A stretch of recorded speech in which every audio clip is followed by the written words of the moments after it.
Suspects or motive in the murder of rapper and actor Tupac Shakur, who died last Friday the 13th after being gunned down in a drive-by following the Mike Tyson-Bruce Seldon boxing match September 7th. Meanwhile, on Thursday night in Los Angeles, we spoke with Suge Knight, head of Tupac's label Death Row Records, and the man who was driving the car sitting right next to Tupac when he was shot. Knight, who himself was grazed in the head by a bullet, was prevented by his lawyers from addressing the shooting itself. But here, for the first time on television, he speaks publicly about its aftermath. How are you feeling and how are you doing physically?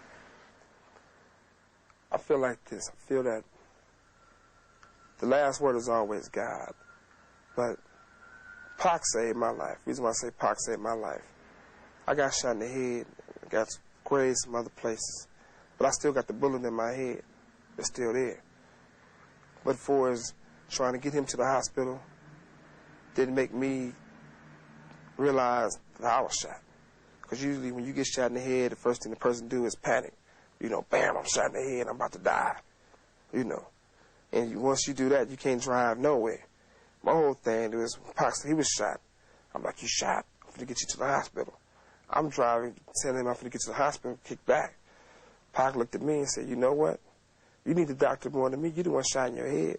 And we laughed the whole time going to find our way to the hospital. That's the conversation we had. It wasn't, Pac was a man the whole time. It wasn't that he was like, oh, I'm shot. He cracking jokes. He's like, yeah, they shot me. He said, but you shot in your head. Look at your head bleed. Look how much it's bleed. That was Pac. And I'm like, man, shut up. I'm going to get you to the doctor. So he was conscious on the way to the hospital? He was conscious on the way to the hospital. He was conscious in the ambulance. He was conscious after they did the surgery. What was the last thing that he said to you? They love me. We was on the thing, it was getting there. I like, Pac, we the last one left. When we talking, this is how we talking. He said, homie, I'm straight. I love you, homie. I'm gonna be straight. I love you too. Woo, woo. That's what it was.